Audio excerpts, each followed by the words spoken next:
Selamat pagi siswa-siswi kelas 10 SMA Negeri 1 Kabanjahe. Kita lanjutkan materi selanjutnya dari pengukuran. Kali ini kita akan membahas tentang alat ukur suhu dan konversi suhu. Bagian pertama yang akan Ibu jelaskan yaitu mengenai alat ukur suhu. Seperti yang kita tahu bahwa untuk mengukur besaran suhu kita akan menggunakan yang namanya termometer. Nah, termometer ini ternyata banyak sekali jenisnya nakku. Sama seperti di bagian materi alat ukur massa, neraca juga banyak sekali jenisnya. Pertama yang akan Ibu jelaskan dari jenis termometer yang pertama, yaitu ada yang namanya termometer laboratorium. Kalau dibilang termometer laboratorium, berarti termometer yang biasa digunakan di laboratorium. Nah, biasanya ini untuk mengukur suhu dari suatu zat. Kemudian termometer yang selanjutnya adalah dikatakan sebagai termometer klinis atau yang biasa digunakan di kedokteran. Nah, untuk gambarnya adalah seperti ini nakku. Seperti yang kita lihat, termometer klinis ini pun juga ada dua jenisnya. Ada yang dikatakan sebagai termometer analog dan ada juga dikatakan sebagai termometer digital. Kalau kita lihat untuk termometer analognya hampir sama ya seperti di termometer laboratorium, tetapi beda dari skalanya. Kemudian jenis termometer selanjutnya ada yang dikatakan sebagai termometer ruangan. Nah, biasanya ini ditempel di laboratorium nakku untuk bisa kita tahu berapa suhu di ruangan tersebut. Kemudian termometer yang terakhir yaitu ada dikatakan sebagai termometer inframerah. Nah, biasanya ini selalu kalian lihat kalau kalian mau masuk sekolah untuk biasanya digunakan untuk mengukur suhu badan kalian ya. Setelah kita tahu nih apa jenis-jenis dari termometer, pada di bagian termometer klinis yang kalian lihat, di bagian termometer analognya, termometer itu pasti dia ada dua jenis zat penyusunnya. Yaitu ada yang namanya termometer air raksa dan ada termometer alkohol. Dari dua jenis zat tersebut ada kelebihan dan kekurangannya. Yang pertama yang akan kita bahas yaitu termometer air raksa. Kelebihan dari termometer air raksa yang pertama adalah jangkauan suhunya cukup lebar, yaitu di mana titik bekunya minus 40 derajat dan titik didihnya mencapai 360 derajat. Kemudian kelebihan yang kedua bahwa air raksa itu dapat mudah dilihat karena berwarna yang mengkilat. Kemudian yang ketiga, pemuaiannya sangat teratur. Keempat, terpanasi secara merata sehingga perubahan suhunya sangat cepat. Kelima, air raksa ini tidak membasahi dinding pipa kapiler sehingga pengukurannya pasti akan menjadi lebih teliti.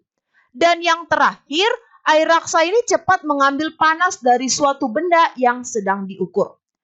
Dari keenam kelebihan dari termometer air raksa, ternyata memiliki yang namanya kekurangan. Kekurangan yang pertama adalah sukar diperoleh karena air raksa ini harganya cukup mahal nakku. Yang kedua, air raksa ini tidak dapat digunakan untuk mengukur suhu yang sangat rendah karena kan tadi jangkauan suhunya hanya dari minus 40 derajat saja. Dan yang terakhir, kekurangannya adalah bahwa air raksa ini kan termasuk zat yang beracun ya. Berarti kalau nanti dia tabung dari termometer tersebut pecah, kalau kena ke kulit itu pasti sangat berbahaya nakku. Kemudian bagaimana dengan termometer alkohol? Kelebihannya yang pertama adalah alkohol ini harganya murah dan mudah mendapatkannya di pasaran. Yang kedua, alkohol ini dapat mengukur suhu yang sangat rendah karena titik beku dari alkohol itu mencapai negatif 130 derajat Celcius. Yang ketiga, alkohol ini lebih teliti sebab untuk kenaikan suhu yang sangat kecil. Ternyata alkohol ini juga mengalami perubahan volume yang besar. Dari ketiga kelebihan termometer alkohol ini, maka pasti juga akan memiliki yang namanya kekurangannya. Kekurangan yang pertama dari termometer alkohol ini yaitu dia tidak dapat mengukur suhu yang tinggi karena titik didihnya hanya mencapai 78 derajat Celcius saja.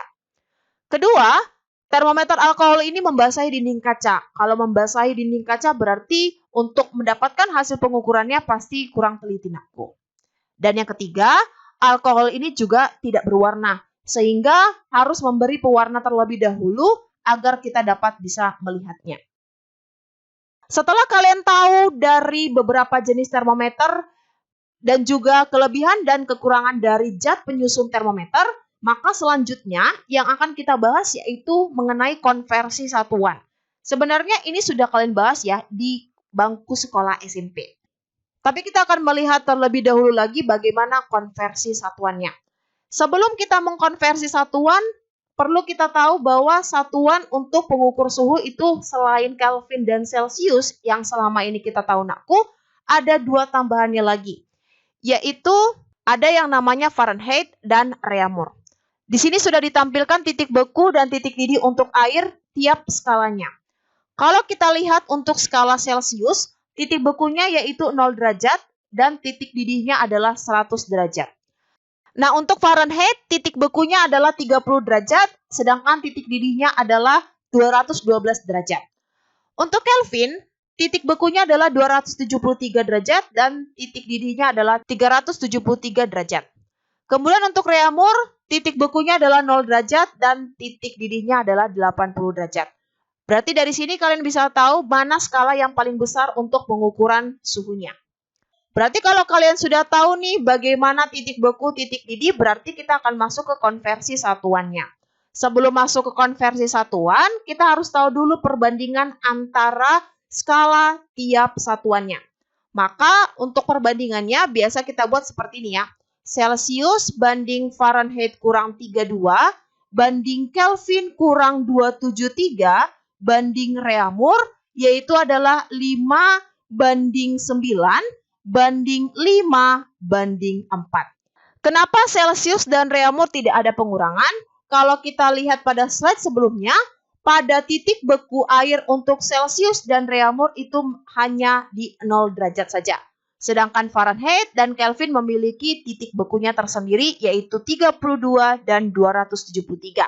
Maka dari titik bekunya inilah sebagai pengurangan untuk di skala perbandingannya. Nah, biasanya selama ini yang kita lakukan adalah menghafal rumusnya ya nakku. Nyatanya salah kalau untuk mengkonversi satuan suhu. Seharusnya yang benar adalah kalian mengingat bagaimana skala perbandingan dari satuan suhunya. Nah, dari perbandingan inilah sebagai patokan kita untuk mendapatkan suatu rumus yang baru untuk mendapatkan konversi satuan suhunya. Berarti misalnya seperti ini. Kita mau mengubah dari Celsius ke Fahrenheit. Seperti ini caranya nakku. Lihat ya. Celsius kan mau diubah ke Fahrenheit. Berarti yang mau kita lihat perbandingan antara Celsius sama Fahrenheit-nya. Berarti kita buat Celsius banding Fahrenheit kurang 32. Ikuti skala perbandingannya. Sama dengan 5/9. Karena yang ditanya adalah Fahrenheit, berarti kita yang ubah di sini adalah Fahrenheit-nya. Maka nanti boleh kita buat seperti ini. Fahrenheit kurang 32. Ini tinggal main kali silang saja ya. Itu akan sama dengan 9/5 dikalikan derajat Celsius. Maka untuk mendapatkan besar derajat Fahrenheit-nya, yaitu 9/5 kali derajat Celsius, kemudian tambah 32. Nah, ini yang biasa ditampilkan di buku ya, rumusnya. Kalau kalian langsung hafal di sini pasti lupa. Apakah dia 5/9 atau 9/5. Maka ikuti cara ibu, yaitu dengan menggunakan skala perbandingan. Kalau kita balik Fahrenheit ke Celsius, maka tinggal kita buat sama seperti tadi. Celsius per Fahrenheit kurang 32. Sama dengan 5/9. Yang mau dicari kan Celsius. Berarti kita tinggal buat Celsius sama dengan 5/9. Kita kalikan dengan Fahrenheit kurang 32. Nah, ini kita kurungi. Berarti kita kerjakan dulu ya si Fahrenheit-nya dulu. Nah, seperti itu. Kan timbul ya, ada rumus. Berarti bukan kita menghafal rumus, tapi kita mengingat skala perbandingannya. Seperti itu juga untuk perbandingan antara Celsius ke Kelvin ataupun Celsius ke Reaumur, Fahrenheit ke Kelvin, Fahrenheit ke Reaumur, ataupun Kelvin ke Reaumur. Coba kita contoh soalnya ya. Kita mau mengubah dari 80 derajat Celsius itu sebenarnya berapa derajat Fahrenheit. Nah, berarti dari Celsius ke Fahrenheit. Kita buat dulu perbandingannya. Celsius, Fahrenheit kurang 32. Yaitu perbandingannya 5/9. Nah, maka kalau cara manualnya seperti ini nakku. Ini kan kalau kita kali silang itu menjadi C kali 9 ya. Oke, sama dengan Fahrenheit kurang 32 kita kalikan dengan 5. Nah, ini yang tadi Ibu bilang adalah kali silang. Karena yang ditanya Fahrenheit berarti tinggalkan si Fahrenheit kurang 32-nya ini. Maka nanti kan Fahrenheit kurang 32 sama dengan 9/5 kali derajat Celcius. Nah, karena kita mau mencari Fahrenheit-nya, maka akan sama dengan 9/5 kali derajat Celcius kemudian tambah 32. Oke, tinggal kita masukkan angkanya ya anakku. Bisa dilihat pelan-pelan. 9/5 kali derajat Celciusnya tadi berapa? 80. Kemudian kita tambahkan dengan 32. Kalau ini gampang ya. 80 sama 5 ini bisa dicoret, yaitu 16. 16 kita kalikan dengan 9, yaitu besarnya 144. 144 ditambah 32 hasilnya adalah 176 derajat Fahrenheit. Nah, seperti itu untuk contoh soal yang pertama kita. Bagaimana? Paham nakku? Oke, kita tes lagi ya contoh soal selanjutnya. Sekarang kita mau mengubah 95 derajat Fahrenheit itu berapa Kelvin? Nah, gunakan perbandingannya yang tadi. Fahrenheit kurang 32 ya. Per Kelvinnya gimana? Kelvin kurang 273 itu perbandingannya 9/5. Ya, Kelvin itu sama perbandingannya dengan Celcius, yaitu 5 sama 5. Tinggal kita buat dulu ya, kali silangnya dulu nggak apa-apa, kita buat dulu secara manual. Fahrenheit kurang 32 itu kali 5 sama dengan Kelvin kurang 273 itu dikali 9. Yang ditanyakan Kelvin, berarti tinggalkan si Kelvin kurang 273 ini. Berarti Kelvin kurang 273 itu sama dengan 5/9 ya. Kemudian kita kalikan dengan Fahrenheit kurang 32. Jangan lupa kurungnya. Karena yang mau kita cari adalah si Kelvin saja, maka nanti 5/9 kali Fahrenheit kurang 32. Kita kurungi lagi. Itu tinggal tambahkan dengan 273. Oke, jangan dihafal yang di bagian akhirnya nakku, tapi yang diingat adalah skala perbandingan yang tadi. Bisa ya? Oke, pelan-pelan Ibu buat. 5/9 kita kalikan dengan Fahrenheit tadi adalah besarnya 95. Kita kurangkan dengan 32. Oke, kurungi. Iya, tambah 273. Kita buat di atas ya, biar lebih paham. Kelvin sama dengan 5/9 kita kalikan dengan 95 kita kurangkan dengan 32, itu hasilnya 63 ya. Masih ya anakku ya. Oke, kurungi tambah 273. Sama dengan 63 bagi 9. Itu hasilnya adalah 7. Pas ya. 7 kali 5 masih 35. Tambah 273. Maka 35 tambah 273 besarnya adalah 308 Kelvin. Itu dia contoh soal kedua kita. Bagaimana? Bisa dipahami? Oke, pasti ya, pasti bisa. Oke, next yang ketiga. Yang ketiga kita mainkan soalnya adalah 32 derajat Reaumur. Nah, ini berapa derajat Fahrenheit? Oke, kita mainkan perbandingannya nakku. Reaumur per Fahrenheit kurang 32, yaitu adalah 4/9. Pas ya? Nah, karena yang ditanya adalah Fahrenheit, maka biasakan aja dulu yuk kita buat secara manualnya. Gak apa-apa. Reaumur kali 9 sama dengan 4 kali Fahrenheit kurang 32.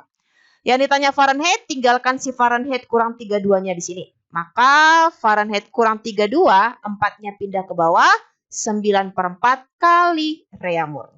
Seperti itu ya. Karena yang ditanya hanya si Fahrenheit saja, maka 9/4 kali, ini 4 ya, dikali Reaumur, kita kurungi, tambahkan dengan 32. Oke, 9/4 kali Reaumurnya tadi 32, iya, tambah 32. 32 sama 4 boleh ya, boleh kita coret, itu hasilnya 8. 8 kali 9 itu masih 72. 72 tambah 32 hasilnya adalah 104 derajat Fahrenheit. Nah, seperti itu nakku untuk bagaimana kita mengkonversi satuan dari suhu yaitu Celcius, Reaumur, Fahrenheit, dan Kelvin. Tapi perlu diingat sekali lagi, jangan dihafal rumus yang ada di buku ataupun rumus jadinya. Oke, sekian dulu untuk materi kita kali hari ini, nakku. Semoga bermanfaat dan semoga kalian mengerti ya. Sampai jumpa di pertemuan selanjutnya. Tetap jaga kesehatan. Selamat pagi.